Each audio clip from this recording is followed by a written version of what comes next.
दोस्तों, ये कहानी पूरी तरह से काल्पनिक है और केवल मनोरंजन के लिए बनाया गया है। और इस कहानी में किसी भी व्यक्ति, नाम, उत्पाद या वास्तविकता का अपमान नहीं किया गया है। अगर आप लोग हमारे प्रम नॉवल चैनल पर नए हैं तो वीडियो को लाइक और चैनल को सब्सक्राइब जरूर करें, ताकि हम आप तक ऐसी वीडियो पहुंचाते रहें। अगर एपिसोड में कहीं कोई गलती होती है तो आप कमेंट करें, हम उसे फिर से अपलोड करेंगे। धन्यवाद। आप देख रहे हैं reborn of secret queen, episode 32। गंदी नजरें और मैं तुम्हें सेटिस्फाई करूंगा, गन शॉट। उसने गुस्से में उसे घूरते हुए कहा, ये आप क्या कर रहे हैं बताए। बेशर्म कहीं कि मुझे आपके पास नहीं बैठना। केशव ने हल्की मुस्कान के साथ उसकी नाक को पिंच करते हुए कहा, तुम मेरे साथ नहीं, मैं गोद में बैठी हूं लिटिल वाइफ, किसी बच्चे की तरह। ईशानी ने मुंह बनाते हुए कहा, मुझे कहीं भी नहीं बैठना, आपके पास नहीं, आप काफी वैसे हैं। आपको शर्म नहीं आती? आपने देखा नहीं वो तीनों लोग मुझे कैसे देख रहे थे। केशव ने गहरी सांस लेते हुए कहा, तो क्या हो गया, यू आर माई वाइफ, अब तुम मेरे साथ नहीं रहोगी तो कौन होगा। मैं किसी पराई लड़की को तो नहीं लाया, अपनी उठाकर तुम्हें लाया हूं। मेरे पास सर्टिफिकेट है इस बात का। ये कहते हुए उसने उसे मैरिज पेपर्स के बारे में याद लाया। ईशानी का मुंह बन गया। वो दूसरी तरफ चेहरा करके अपने हाथ पैर चलाने लगी। केशव ने उसे देखकर ना में सिर हिलाया और उसे छोड़ दिया। ईशानी तुरंत उठी, खुश होते हुए चेंजिंग रूम की तरफ भाग गई। उसे इस तरह जाता देख केशव को हल्की सी हंसी आ गई। वहीं दूसरी तरफ एक क्लब के अंदर काफी शोर मचा हुआ था। सभी लड़के लड़कियां डांस फ्लोर पर मस्ती और नशे में झूम रहे थे। डांस तो सिर्फ नाम का था, वो एक दूसरे को छूने का बहाना ढूंढ रहे थे। अब आगे वही डांस फ्लोर के एक कोने में 20 साल की एक लड़की सिमटी हुई खड़ी थी। उस लड़की ने इस वक्त स्काई ब्लू कलर का अनारकली सलवार सूट पहना हुआ था, जो कि उस क्लब के डांस टॉप से या ड्रेस कोड से बिल्कुल मैच नहीं कर रहा था। उसके ड्रेस कोड वहां मौजूद सभी लोगों से काफी अलग था। वो बस अपनी आंखों पर लगे चश्मे को बार बार ठीक करते हुए अपनी आंखों में आंसुओं को पोंछ रही थी और इधर उधर अपनी नजर दौड़ाकर किसी को ढूंढने की कोशिश कर रही थी। शायद वो किसी के साथ यहाँ पर आई थी। वहीं उसी से कुछ दूरी पर एक टेबल के ऊपर 3 आदमी बैठे हुए थे, जिनकी एज 30+ लग रही थी। तीनों ने बिजनेस सूट पहने हुए थे। एक आदमी ने उस लड़की को देखकर अजीब से एक्सप्रेशन बनाते हुए कहा, अरे यार उसे देखो, ये लड़की कौन है? मैंने पहले कभी क्लब में नहीं देखा। She is new and very tasty just like cherry. दूसरे ने उस लड़की की तरफ नजरें दौड़ाते हुए ऊपर से लेकर नीचे तक उसे देखा। अपने होठों पर अजीब सी मुस्कान के साथ बोला, हम लगता है कोई नहीं है, नया पंछी आया है क्लब में, अब इसे चखना पड़ेगा। उसकी बात सुनकर पहले ने उसके कंधे पर मारते हुए कहा, अरे बेवकूफ, अगर ये क्लब की तरफ से होती तो हमें पता होता ना। लगता है कि किसी और के साथ आए हैं, लेकिन ये इतने लो क्लास बहन जी टाइप के कपड़े में क्यों है? दिखने में तो काफी खूबसूरत है, लेकिन इसका ये बदन, इसे देखने के लिए मेरे अंदर एक अजीब सी जलन पैदा हो गई है, जो इसे चखने के बाद ही शांत होगी। ये कहते हुए उसे अपना हाथ अपने दिल के पास ले जाके घुमाया है। ये देखकर बाकी दोनों आदमी हंसने लगे। उन्हें हंसते देखा उस आदमी ने गुस्से में कहा, हंसना बंद करो, अभी देखो मैं इसे कैसे मनाता हूं अपने साथ एक रात के लिए। इस जैसी ना जाने कितनी मेरे बिस्तर पर लेट चुकी हैं। ये कहते हुए वो घमंड भरी मुस्कान के साथ उठा और उस लड़की की तरफ जाने लगा। वह कुछ ही कदम बढ़ा था कि तभी उस लड़की के पास एक दूसरी लड़की चलते हुए आई, जिसने इस वक्त ग्रे कलर की बैकलेस मिनी शॉर्ट ड्रेस पहनी हुई थी, जो कि ठीक से उसकी बॉडी को कवर तक नहीं कर पा रही थी। उसने अपने बालों को पीछे की तरफ खुला रखा हुआ था। उसने अपने हाथ में एक फोन पड़ा हुआ था और जिसपे कुछ देखते हुए वो उस लड़की के पास आए और चिढ़ते हुए बोली, तुम्हें यहाँ पर आना ही था तो कुछ ढंग का नहीं था क्या? मैंने तुम्हें कहा था कि पार्टी में अच्छे कपड़े पहनकर आना, और तुम्हें, ओह गॉड, तुम कैसे बहन की टाइप के कपड़े पहनकर आए हो? और अगर इन्हीं कपड़ों में ही रहना चाहती हो तो थैंक गॉड तुम यहाँ से जा सकती हो, मुझे तुम्हारी जरूरत नहीं है। ये सुनकर उस लड़की ने रोनी सूरत बनाते हुए आसपास देखकर कहा, दी ये आप कैसी बातें कर रही हो, प्लीज ऐसा मत कीजिए। मैं यहाँ इस पार्टी में आपके साथ आई थी, आप ही ने तो कहा था कि मैं जैसे चाहे कपड़े पहनकर। उसकी बात कंपल होती उससे पहले ही उसके खूबसूरत से कोमल गाल पर एक चटकेदार थप्पड़ पड़ गया। उसका चेहरा एक तरफ को झुक गया था। उसके गाल पर उंगलियां छप चुकी थीं। उसके सामने खड़ी लड़की ने गुस्से में आग बबूला होते हुए एक जोर का थप्पड़ उसके गालों पर जड़ा था। उसे लड़की की आंखों से आंसू निकलने लगे। उसने अपने गालों पर हाथ रखते हुए उसे लड़की को देखकर बोली, दी आप। इससे पहले वे आगे कुछ कहती उसे लड़की ने गुस्से में उसके जबड़े को अपने हाथों में पकड़कर दबाते हुए दांत पीसकर कहा, सुन, मैं तेरी कोई बहन वहन नहीं हूं। दूसरी बात, मैं यहाँ पार्टी में आई हूँ एंजॉय करने के लिए। ओह गॉड, पता नहीं कि क्या सोच के मॉम ने तुझे मेरे घर में रहने की परमिशन दे दी। जब देखो मेरे पीछे पीछे घूमती रहती है, क्या तुझे समझ में नहीं आता? हमारे घर पर बोझ बन गई है, तू चली क्यों नहीं जाती? वो इससे पहले वो लड़की कुछ कहती, वो आदमी अपने हाथ में वाइन का गिलास लिए स्मारक करते वहां पहुंच गया। उसने मुस्कुराते हुए उस लड़की को देखकर कहा, है रूबी, क्या बात है, काफी टाइम से दिखाई नहीं दी हो और आज अचानक? उस लड़की ने एकदम से अपने फोन को बंद करते हुए मुस्कुराकर कहा, अजाब हेलो मिस्टर गुप्ता, वो मेरे फ्रेंड्स ने पार्टी मांगी थी तो बस उसी से इसलिए मैं आई थी। उसने दांत पीते हुए अपने सामने खड़ी अपनी बहन को देखकर ये बात कही। अतुल गुप्ता ने अपनी गंदी नजरों से सलवार सूट वाली लड़की को देखते हुए पूछा, वैसे तुमने इससे नहीं मिलवाया, इसकी पहचान? उसकी बातों में एक अजीब सी हवस छुपी दिखाई दे रही थी जिसका समझते ही रूबी के चेहरे की चमक एकदम से दुगनी हो गई। उसने मुस्कुराते हुए कहा, अरे हाँ मिस्टर गुप्ता, ये मेरी कजिन सिस्टर है समिति। अतुल ने अपनी आंखों समिति के मासूम से फेस पर टिकते हुए कहा, ओह रियली, तुम्हारी बहन तुम्हारी तरह काफी खूबसूरत और हॉट है। ये कहते हुए वो वाइन की सिप लेने लगा। उसकी बात सुन रूबी ने एकदम से घमंड भरी मुस्कान के साथ कहा, हाँ बिल्कुल, ये तो मुझे पता है कि मेरी बहन काफी ज्यादा खूबसूरत है। मिस्टर गुप्ता, आपको कोई प्रॉब्लम ना हो तो आप मेरी बहन के साथ थोड़ी देर के लिए रुक सकते हैं, आप इसके साथ एंजॉय कीजिए, मैं आती हूँ। ये सुनते ही अतुल की आंखों में एकदम से चमक आ गई। वहीं समिति हैरान होकर अपनी बहन को देखने लगी। वो एकदम से रूबी के हाथ को पकड़कर रुंधी हुई आवाज में बोली, दीदी प्लीज, मैं आपके साथ आई थी, आप मुझे ऐसे नहीं छोड़कर जा सकती। रूबी ने गुस्से में दांत पीसते हुए कहा, क्या तुझे समझ में नहीं आता, ये मेरे फ्रेंड है, तू यहाँ एंजॉय कर, मुझे अपने फ्रेंड्स के पास जाना है। ये कहते हुए उसने गुस्से में समिति का हाथ झटका और वहां से चली गई। वहीं समिति कुछ ज्यादा ही डर गई थी कि तभी अतुल ने एकदम से समिति का हाथ पकड़ लिया और उसे अपनी तरफ खींच, जिससे समिति उसके एकदम से करीब पहुंच गई। समिति ने गुस्से में उसे घूरते हुए कहा, ये आप अभी क्या कर रहे हैं, आप मुझसे दूर रहिए। वो उससे दूर रखने की कोशिश कर रही थी, वह काफी ज्यादा बेबस हुई भी लगी थी। उसकी आंखों से लगातार आंसुओं की लड़ी लगती जा रही थी। वो बार बार रूबी को देखकर चिल्ला रही थी और उससे हेल्प मांग रही थी, लेकिन रूबी ने एक नजर भी पलटकर उसे नहीं देखा और वो सीधा डांस फ्लो की तरफ चली गई। अतुल ने एकदम से एक वाइन के गिलास को टेबल पर रखा था और समिति के चेहरे को अपने हाथों में कसते हुए अजीब सी मुस्कान के साथ बोला, ओह माय हॉट आइटम, इतनी भी क्या जल्दी है, इतना छटपटा क्यों रही हो, तुम्हारी बहन तो चली गई, चलो अब तुम मेरे साथ एंजॉय करो ना, आई प्रॉमिस मैं तुम्हें पूरी तरह सेटिस्फाई कर दूंगा। समिति ने गुस्से में और घबराते हुए कहा, आप देखिए मैं वैसी लड़की नहीं हूं, आप प्लीज मुझे जाने दीजिए। ये कहते हुए वो बार बार वहां मौजूद लोगों से हेल्प मांग रही थी, लेकिन कोई उसकी हेल्प करने को तैयार नहीं था, बल्कि मस्ती के साथ ये सब देख रहे थे। उसने रोनी सूरत बनाते हुए अतुल को देखकर कहा, देखिए सर, मैं आपसे माफी मांगती हूँ, मैं यहाँ से चली जाऊंगी, आप प्लीज मुझे जाने दीजिए। अतुल ने उसकी बाह को कसकर पकड़कर अजीब तरीके से मसलते हुए कहा, अरे ऐसे कैसे जाने दो, इतने टाइम बाद तो कोई पंछी हमारे हाथ लगा है, उसे चखे बिना इस तरह जाने नहीं दे सकता। ये कहते हुए उसने अपना दूसरा हाथ उसके सीने की तरफ बाया। ये देख समिति की आंखें तुरंत फैल गईं। उसके चेहरा आंसुओं से भीगा हुआ था। अतुल का हाथ उसके सीने की तरफ पहुंच चुका था कि तभी एक गरजती हुई आवाज वहां सभी के कानों में गूंज उठी, उसका हाथ छोड़ा। ये आवाज क्लब के मेन डोर की तरफ से आई थी। जैसे ही ये आवाज वहां मौजूद सभी लोगों के कानों में गई, एक पल के लिए सबके कान सुन्न पड़ चुके थे। इतनी तेज आवाज सुनकर अतुल के हाथ एकदम ढीले हो गए। उसने एकदम से पलट के सामने देखा। वही स्मृति भी अपनी आंखों में आंसू लिए सामने देख रही थी, जहां एक शख्स खड़ा हुआ था। सभी लोग दरवाजे की तरफ देख रहे थे, तभी वहां से वो हट्टा कट्टा शख्स अंदर आते हुए अपनी बात को दोहराकर खतरनाक आवाज में बोला, I said leave her hand right now. क्या तुम बहरे हो या फिर तुम्हें मरने का शौक कुछ ज्यादा ही है जो मेरी बात को अनसुना कर रहे हो? ये कहते हुए वो इंसान उजाले में आया। उसके चेहरे को देखकर एक पल के लिए कई लोग घबरा गए। शायद वो उसे जानते थे या फिर उसके बारे में सुना था। उनके सामने ये कोई और नहीं आदित्य था।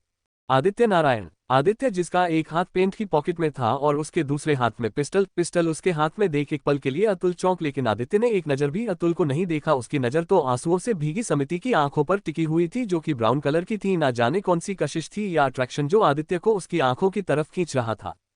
आदित्य लगातार अपने कदम समिति की तरफ बढ़ाता जा रहा था। वही समिति उसको इस तरह अपनी तरफ आता देखते ही घर हैरान होने लगी। उसने घबराते हुए अतुल से अपना हाथ छुड़ाने की कोशिश की। उसे ऐसा करता देख आदित्य की आंखें एकदम से छोटी हो गईं। तभी वहां पर सभी के कानों में गन शॉट की काफी तेज आवाज गूंज उठी।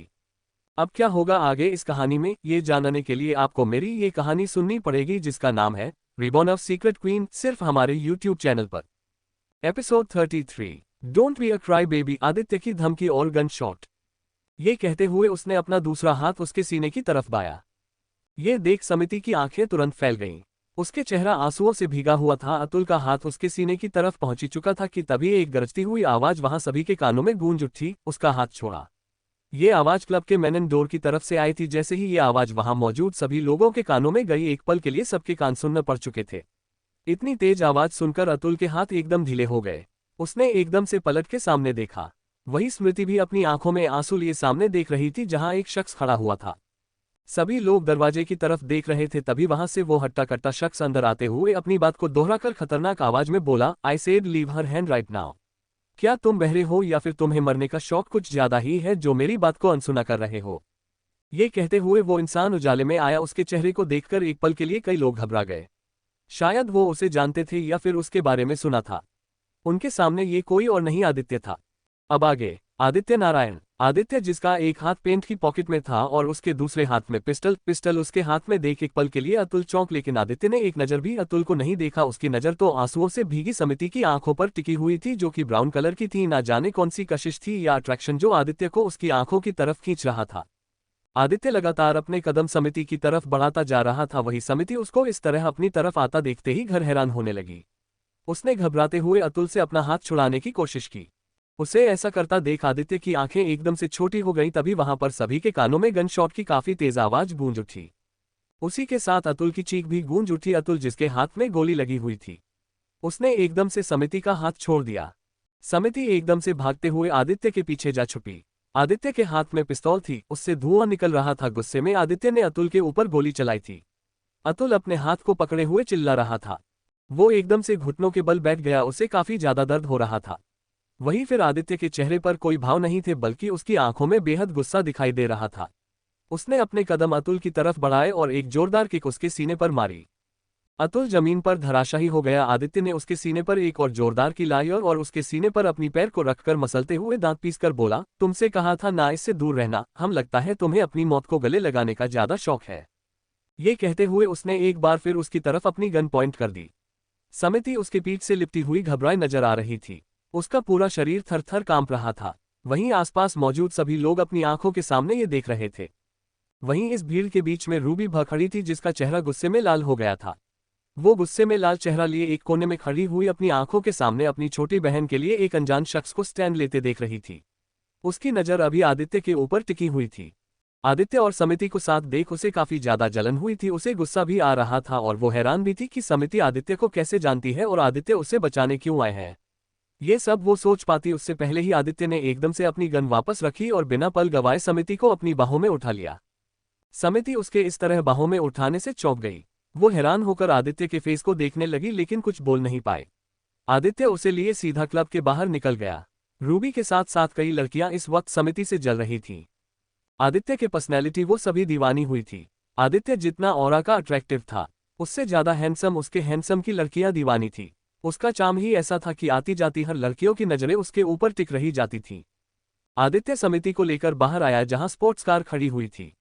ड्राइविंग सीट से ड्राइवर तुरंत बाहर निकला। उसने बैक सीट का दरवाजा खोला। आदित्य हल्की मुस्कान लिए अंदर बैठा और समिति को देख रहा था जो इधर उधर देखने लगी हुई थी। उसे काफी ज्यादा अजीब लगा था। वो एक अनजान इंसान की गोद में बैठी थी। उसने रोनी सूरत बनाते हुए आदित्य को देखकर धीरे से कहा, आप प्लीज मुझे उतार दीजिए, मैं अपने आप घर चली जाऊंगी। आदित्य ने गहरी नजरों से उसे देखा और सार्कास्टिक टन में बोला, तुम्हें लगता है वो तुम्हारा घर है, जिस घर से बार बार तुम्हें निकालने की धमकियां दी जाती है, जिस घर की बेटी तुम्हें इसका किसी अनजान इंसान की हवस का शिकार बनने के लिए छोड़कर चली गई, तुम उस घर में दोबारा जाना चाहती हो? तुम्हें क्या लगता है कि वो तुम्हारी बहन दोबारा तुम्हें ऐसे किसी इंसान के हवाले नहीं करेगी? अगर तुम ऐसा सोचती हो तो तुम्हारी इस बेवकूफी को मैं सलाम करता हूँ।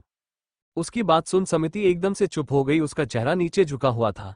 उसकी आंखों के सामने एक बार फिर रूबी का चेहरा घूमने लगा, जिसने पिछले 3 महीना से उसका जीना हराम किया हुआ था।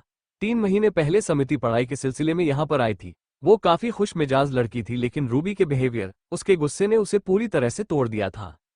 उसने धीरे से अपनी नजर उठाकर आदित्य को देखा। उसकी आंखों में आंसू थे। उसकी आंखों में कई सवाल भी थे जिनके जवाब वो आदित्य से जानना चाहती थी। उसने धीरे से आदित्य के कोट को पकड़ते हुए पूछा, लेकिन आप मेरी हेल्प क्यों कर रहे हैं? आप भी तो मेरे लिए अनजान हैं, मैं आपको नहीं जानती। वो मेरी बहन है, लेकिन आप मेरे लिए अजनबी हैं। मैं अजनबी के साथ नहीं रह सकती। आदित्य ने आंखें छोटी करते हुए उसे देखा। वो उसके मासूम से छोटे से फेस को देखने लगा और फिर उसने अपनी पकड़ उसकी कमर पर ढीली छोड़ दी, जिसका एहसास होते ही समिति तुरंत उसकी गोद से उतरकर साइड में बैठ गई। ये देख आदित्य को हल्की सी हंसी आ गई। उसने हंसते हुए कहा, कमल की बात है, उस वहशी दरिंदे की बाहों में छटपटा रही थी और मेरी बाहों में इतना अनकंफर्टेबल फील कर रही हो। इन कभी कभी लड़कियों को समझना काफी मुश्किल है। Not bad. ये कहते हुए उसने अपनी नजरें छोटी कहीं। सीट के कोने में समिति सुकड़ी हुई बैठी थी। उसने आंखें छोटी करते हुए कहा, मैं तुम्हें खा नहीं जाऊंगा, रिलैक्स होकर बैठो। अगर तुम्हें खाना ही होता तो तुम्हें बचाता ही क्यों? वैसे भी मुझे सेकंड हैंड चीजों का शौक नहीं है। समिति ने मुंह बनाते हुए उसे देखकर कहा, मैं सेकंड हैंड नहीं हूं, आई एम ए वर्जिन। ये कहते हुए उसने अपने मुंह पर हाथ रख लिया। वो हैरान होकर सोचने लगी, उसने अभी अभी क्या कहा? वो ऐसे किसी अनजान इंसान को अपने बारे में कैसे बता सकती है? उसकी बात सुनते हैं आदित्य के होठों पर तिरछी मुस्कान आ गई। उसने एकदम से समिति का हाथ पकड़कर अपनी तरफ खींच समिति एक बार फिर उसकी गोद में बैठ गई। आदित्य ने उसकी गर्दन के पास अपनी गर्म सांसें छोड़ते हुए सिडकेटिव वॉइस में पूछा, oh really you are virgin, let me check. ये कहते हुए उसने एक बार फिर उसकी कमर पर अपने हाथों को चलाना शुरू कर दिया। समिति पूरी तरह से सिहर उठी। उसने एकदम से आदित्य को हाथ का पकड़ा और धीरे से बोली, प्लीज ऐसा मत कीजिए। वो मेरे मुंह से निकल गया, मैं ऐसा कोई इंटेंशन नहीं था। ये कहते हुए उसने अपनी नजरें नीचे झुका ली।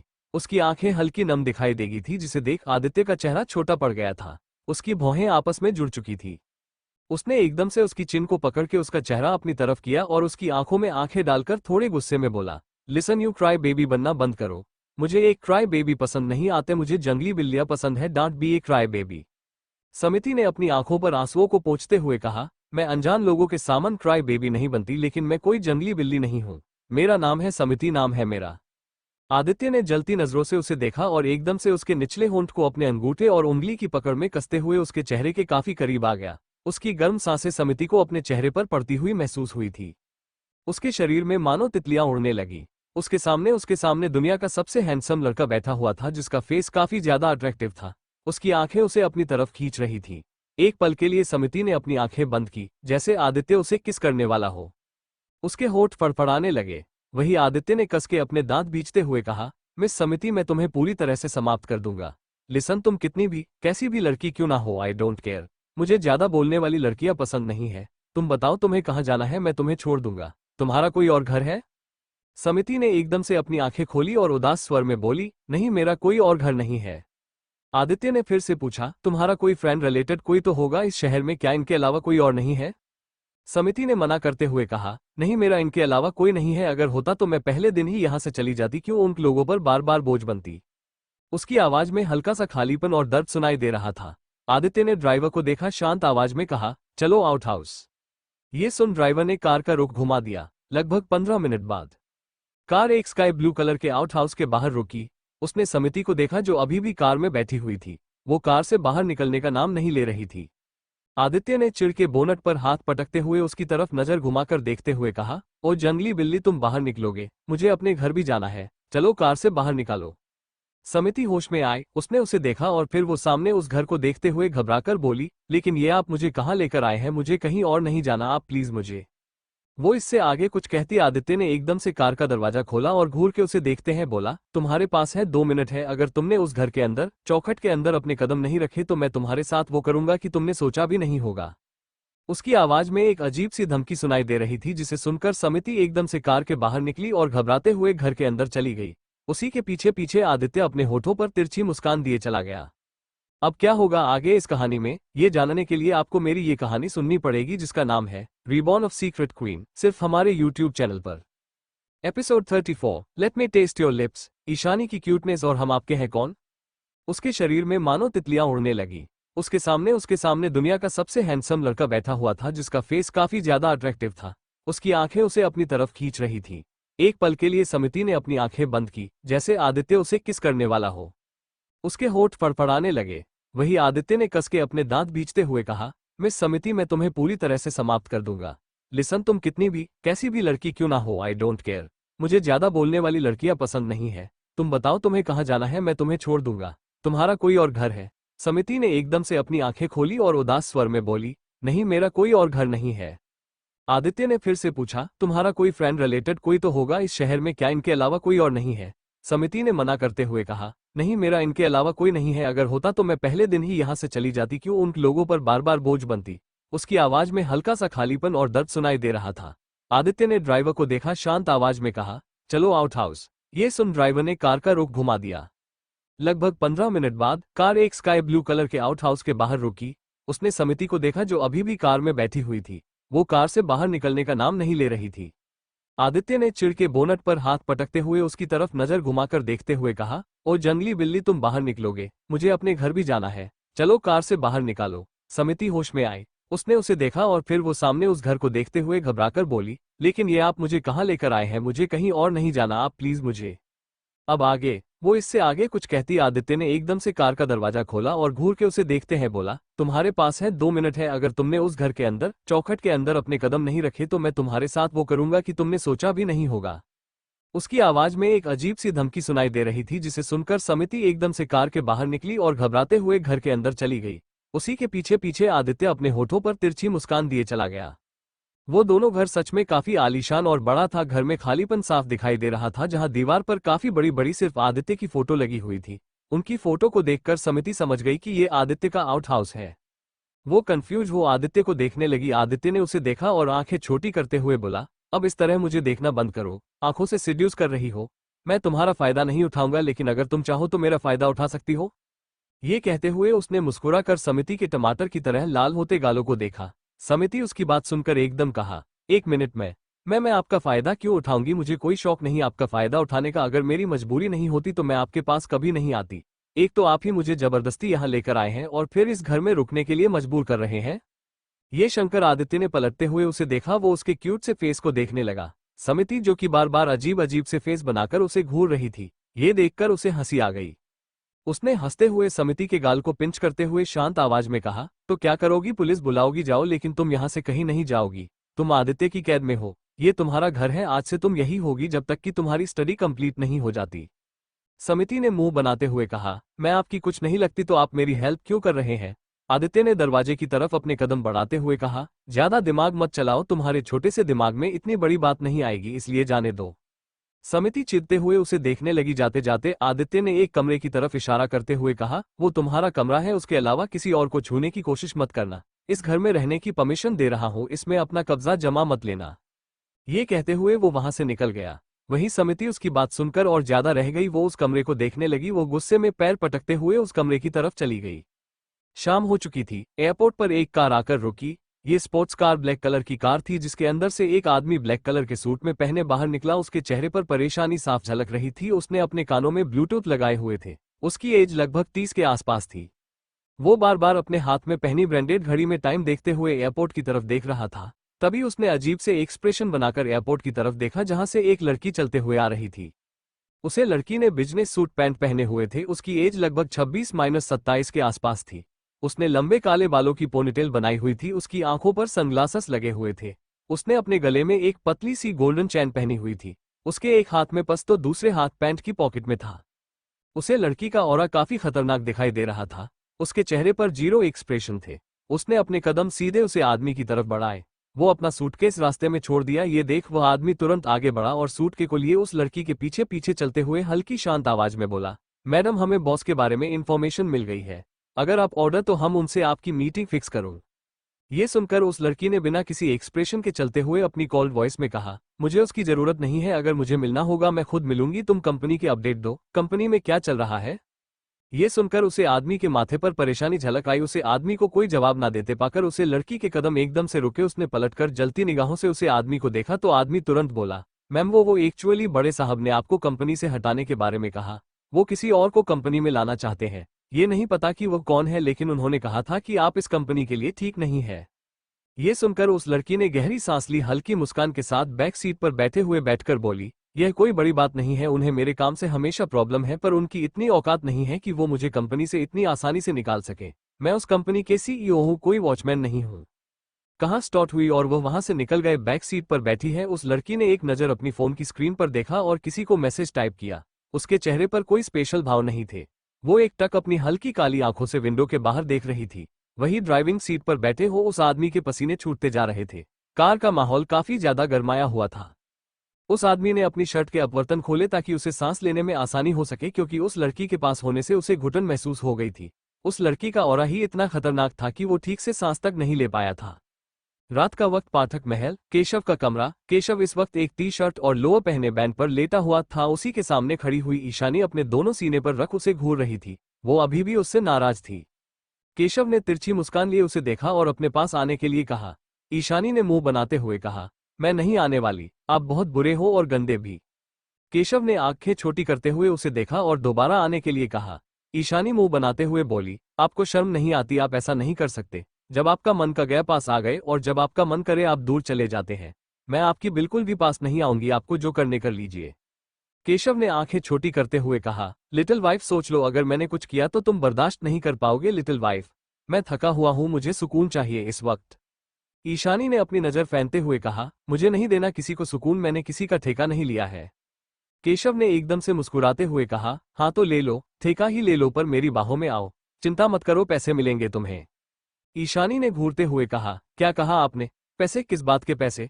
एक सेकंड, कहीं आप किसी और को भी तो पैसे नहीं देते? ये कहते हुए उसकी आंखें तुमसे बड़ी हो गई। वो हैरान होकर अपने मुंह पर हाथ रखते हुए केशव को देखने लगी। वही उसकी बात सुन केशव ने घूरते हुए उसे देखा और एकदम से बेड से उठकर उसका हाथ पकड़ते हुए अपनी तरफ खींच। ईशानी इस वक्त बेड पर लेटी हुई थी, उसी के बिल्कुल ऊपर और बहुत करीब, बेहद करीब केशव था, जिसके होंठ लगभग उसके होठों से टकराने वाले थे। निशानी नीली आंखें बड़ी बड़ी करके केशव को देख रही थी। केशव ने उसके गाल को अपने गालों से रब करते हुए कड़क आवाज में कहा, लिटिल वाइफ, मैं तुम्हें छूट दे दी, तुम तो ज्यादा ही बोलने लगी हो। अपने छोटे से दिमाग को ज्यादा मत हो दौड़ाओ, मैंने एग्जाम्पल दिया था। सच में तुम्हें पैसे देने वाला आई एम ए बिजनेसमैन, भला तुम्हें पैसे देकर मैं अपना घाटा करवाऊंगा? वैसे भी तुम इतनी खूबसूरत भी नहीं हो और ना ही तुम्हारे लिप्स इतनी सॉफ्ट है। ये कहते हुए वो उसी के बगल में लेट गया। उसकी बात सुनते ही ईशानी और ज्यादा चिढ़ गई। वो एकदम से विनाश के ऊपर जाकर उसके पेट पर बैठकर उसका गला पकड़ते हुए बोली, क्या बोला आपने, मेरे लिप्स सॉफ्ट नहीं? केशव उसके क्यूट से फेस को देख रहा था। वो गुस्से में और भी ज्यादा मासूम दिखाई दे रही थी। उसने उसके होठों को अपने अंगूठे और निचली उंगली में करते हुए सीड्यूसिंग वॉइस में कहा, वो चेक करना पड़ेगा तुम्हारे होंठ कितने सॉफ्ट हैं और कितने हार्ड, अभी पता चल जाएगा। Let me taste your lips little wifey. ये कहते हुए उसने अपनी होंठ ईशानी के होठों पर रख दिए। ईशानी की आंखें एकदम से फैल गईं। अब क्या होगा आगे इस कहानी में, ये जानने के लिए आपको मेरी ये कहानी सुननी पड़ेगी, जिसका नाम है रीबॉर्न ऑफ सीक्रेट क्वीन, सिर्फ हमारे यूट्यूब चैनल पर।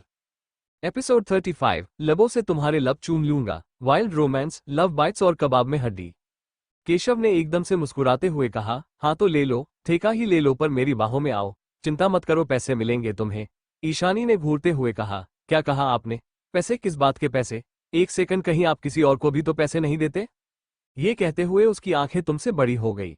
वो हैरान होकर अपने मुंह पर हाथ रखते हुए केशव को देखने लगी। वही उसकी बात सुन केशव ने घूरते हुए उसे देखा और एकदम से बेड से उठकर उसका हाथ पकड़ते हुए अपनी तरफ खींच। ईशानी इस वक्त बेड पर लेटी हुई थी, उसी के बिल्कुल ऊपर और बहुत करीब, बेहद करीब केशव था, जिसके होंठ लगभग उसके होठों से टकराने वाले थे। निशानी नीली आंखें बड़ी बड़ी करके केशव को देख रही थी। केशव ने उसके गाल को अपने गालों से रब करते हुए कड़क आवाज में कहा, लिटिल वाइफ, मैं तुम्हें छूट दे दी, तुम तो ज्यादा ही बोलने लगी हो। अपने छोटे से दिमाग को ज्यादा मत हो दौड़ाओ, मैंने एग्जाम्पल दिया था। सच में तुम्हें पैसे देने वाला आई एम ए बिजनेसमैन, भला तुम्हें पैसे देकर मैं अपना घाटा करवाऊंगा? वैसे भी तुम इतनी खूबसूरत भी नहीं हो और ना ही तुम्हारे लिप्स इतनी सॉफ्ट है। ये कहते हुए वो उसी के बगल में लेट गया। उसकी बात सुनते ही ईशानी और ज्यादा चिढ़ गई। वो एकदम से विनाश के ऊपर जाकर उसके पेट पर बैठकर उसका गला पकड़ते हुए बोली, क्या बोला आपने, मेरे लिप्स सॉफ्ट नहीं? अब आगे केशव उसके क्यूट से फेस को देख रहा था। वो गुस्से में और भी ज्यादा मासूम दिखाई दे रही थी। उसने उसके होठों को अपने अंगूठे और निचली उंगली में करते हुए सीड्यूसिंग वॉइस में कहा, वो चेक करना पड़ेगा तुम्हारे होंठ कितने सॉफ्ट है और कितने हार्ड, अभी पता चल जाएगा। Let me taste your lips little wifey. ये कहते हुए उसने अपनी होंठ ईशानी के होठों पर रख दिए। ईशानी की आंखें एकदम से फैल गईं। केशव काफी पोलाइट तरीके से उसके होठों को किस कर रहा था, या फिर यूं कहें कि उसके होठों को सक कर रहा था। वो उसके होठों को शक करते करते धीरे धीरे नीचे से अपर लिप्स और फिर उसके गालों को चूमते हुए उसकी गर्दन की तरफ जाने लगा। वही ईशानी की सांस तेज होती जा रही थी। उसने एकदम से केशव के कंधों को पकड़ा और दोबारा अपने होंठ उसके होठों पर रख दिए।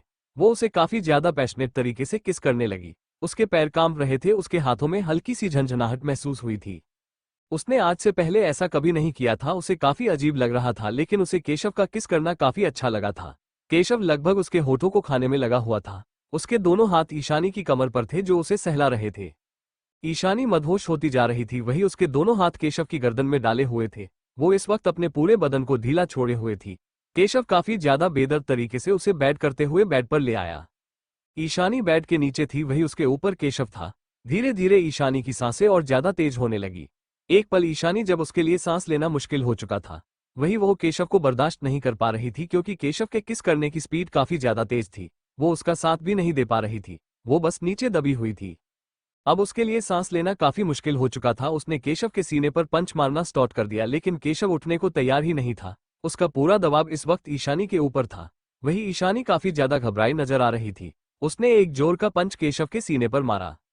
केशव की मुंह से हल्की सी आह निकली। उसकी पकड़ ईशानी पर कमजोर हो गई और वो उससे दूर हो गया। वहीं ईशानी एकदम उठते हुए हड़बड़ा कर बेड पर बैठी और घूर के केशव को देखने लगी, वही केशव जिसके होठों पर खून लगा हुआ था।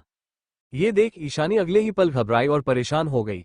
वो एकदम से उसका केशव के पास आई, उसके होठों को टच करते हुए बोली, आप ठीक हो?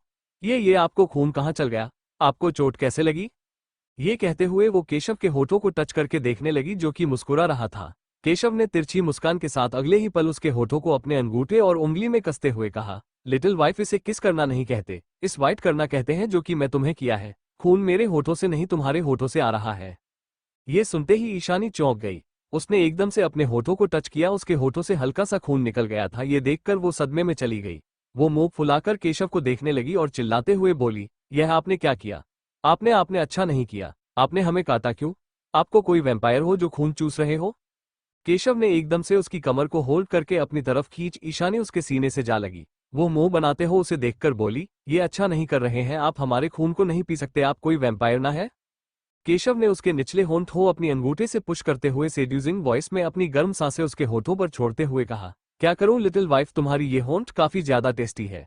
हर वक्त इन्हें टेस्ट करने का मन करता है, बर्दाश्त नहीं कर सकता तुम्हारे होंठ से अपने होठों की दूरी। अगर मेरा बस चले 24 घंटे तुम्हारे होठों से अपने होठों को लगाया रहूं, लबों से तुम्हारे लव चूम लूंगा, ये गाना तो तुमने सुना होगा ना। ईशानी उसकी ऐसी फ्लर्टिंग बातें सुनकर उसके गाल शर्म से लाल होने लगे। उसने उसके सीने पर हाथ रखते हुए धीरे से कहा, आप ऐसी बातें कब से करने लगे? आप अपनी पर्सनैलिटी से भटक रहे हो मिस्टर पाठक, आप ऐसे नहीं है। आप एक हार्टलेस टाइकून है। केशव ने यह सुनकर हल्की सी हंसी के साथ कहा, तो मैं हार्टलेस टाइकून हूं दुनिया के लिए, पर तुम्हारे लिए तो तुम्हारा सॉफ्ट हब्बी जो तुम्हें खाने वाला है आज। उसकी ये बात सुनकर ईशानी के कान टमाटर की तरह लाल और गाल फूल के कुप्पा हो गए। उसने अपना चेहरा केशव के सीने में छुपाते हुए कहा, प्लीज ऐसी बातें मत किया कीजिए, हमें शर्म आती है। केशव ने उसकी चिन को पढ़कर उसका चेहरा ऊपर किया और उसकी आंखों में आंखें डालकर बोला, अच्छा तो मेरी बीवी को शर्माना भी आता है, मुझे लगा मेरी बीवी को सिर्फ नोचना आता है। ये कहते हुए उसने अपने कंधों की तरफ इशारा किया। ईशानी ने कंधों पर देखकर और ज्यादा शर्मा गई, जहां उसके नाखूनों की वजह से हल्का सा खून दिखाई दे रहा था। उसने नामे सिर हिलाते हुए कहा, ये हमने नहीं किया, ये आपकी वजह से हुआ, आपने हमें मजबूर किया ऐसा करने के लिए। केशव ने अपने होंठ ईशानी की गर्दन पर रखे और वाइल्ड सक करने लगा। ईशानी की आंखें अपने आप बंद होती चली गई, उसके हाथ केशव के बालों में चल रहे थे, वही उसके सांसें एक बार भी तेज होने लगी। केशव उसकी गर्दन को चूमते हुए नीचे की तरफ जाता जा रहा था। उसके दोनों हाथ की पकड़ ईशानी की कमर पर कसी हुई थी। उसे ऐसा लगा था कि इसके जैसे उसके पेट में चींटियां रेंग रही है। उसे काफी अजीब लगा था। वही केशव के दोनों हाथ उसकी कमर को सहलाते हुए ऊपर की तरफ जाने लगी। जैसे जैसे उसके हाथों ऊपर जा रहे थे, ईशानी की सांसें और ज्यादा तेज होने लगी। उसका दिल जोरों से धक धक कर रहा था कि तभी अचानक से उनके कमरे का दरवाजा अचानक से नॉक हुआ। केशव नहीं चिढ़ते हुए अपनी नजरें ऊपर करके दरवाजे की तरफ देखा और फिर ईशानी को देखा जिसके गाल टमाटर से लाल हो रखे थे। वो अपने दोनों हाथों को अपने चेहरे पर ढके हुए थे। उसकी सांसें और ज्यादा तेज होती जा रही थी। वो बेड से उठा। वही ईशानी बेड से उठते ही चेंजिंग रूम की तरह भाग गई। केशव ने दरवाजा खोला तो शाम कबाब में हड्डी बनके मनी और ईशान दोनों खड़े हुए थे। उसने जलती निगाहों से उन दोनों को देखा। वही वो दोनों कंफ्यूज होकर उसे देखते तो कभी एक दूसरे को। मनी ने परेशान होते हुए पूछा, क्या हुआ केशव, तू इतने गुस्से में क्यों है? हम गलत टाइम पर आ गए क्या? केशव ने दांत पीसते हुए कहा, तुम गलत नहीं, बहुत ज्यादा गलत टाइम पर आ गए। मनी ने चौंकते हुए केशव को देखा कि तभी उसकी निगाहें केशव के होठों पर चली गई जहां ईशानी की लिपस्टिक लगी हुई थी। ये देख उसके होठों पर तिरछी मुस्कान आ गई। उसने ईशान को कोहनी मारते हुए वहां दिखाए। ईशान देखकर चौंक गया। उसे अपनी आंखों पर यकीन नहीं हो रहा था। अगले ही पल उसने अपने कान पकड़ते हुए कहा, अच्छा सॉरी, हमें पता नहीं था कि तुम अपने काम में बिजी हो। केशव ने गुस्से में उन्हें घूरते हुए कहा, अब बको, किस काम के लिए आए हो? ईशान ने मुस्कुराते हुए कहा, कमाल यार, यह काम तो तुम कभी भी कर सकते हो, तुम्हारी बीवी कहीं भागी नहीं जाएगी, चलो अभी हमारे साथ चल के कुछ काम कर लेते हैं वहां। केशव ने चिढ़ते हुए कहा, गधे, मैं काम से ही आया हूं, तुम अपना काम बताओ, तुम्हें क्या करना है? ईशान ने चिढ़ते हुए कहा, अबे यार तू चलेगा तब पता चलेगा ना, चल चल। ये कहते हुए उन दोनों ने केशव के हाथ पकड़े और वहां से ले गए। वहीं ईशानी इस वक्त शावर के नीचे खड़ी थी। उसका पूरा बदन तप रहा था। उसे ऐसा लग रहा था कि वो आग की भट्टी में खड़ी हुई हो। हालांकि शावर से ठंडा ठंडा पानी आ रहा था जो उसके बदन को भिगा रहा था, लेकिन उसके अंदर की गर्मी शांत होने का नाम ही नहीं ले रही थी। उसके दिल की धड़कन तेज हो गई थी। उसका सीन ऊपर नीचे हो रहा था। उसका चेहरा अभी भी लाल हो रखा था। उसने अपने गालों को हाथों से दबाते हुए कहा, ईशानी ईशानी, होश में, ये क्या पागलपन कर रही है, तू होश में आ। वो अपने गालों को थपथपाई जा रही थी, लेकिन उसके गाल टमाटर से लाल होते जा रहे थे। उसकी आंखों के सामने बार बार बेडरूम का सीन घूम गया था। उसने अपने होठों को टच किया, उसके होंठ अभी भी हल्के लाल थे। अब क्या होगा आगे इस कहानी में, ये जानने के लिए आपको मेरी ये कहानी सुननी पड़ेगी जिसका नाम है रिबॉर्न ऑफ सीक्रेट क्वीन, सिर्फ हमारे YouTube चैनल पर।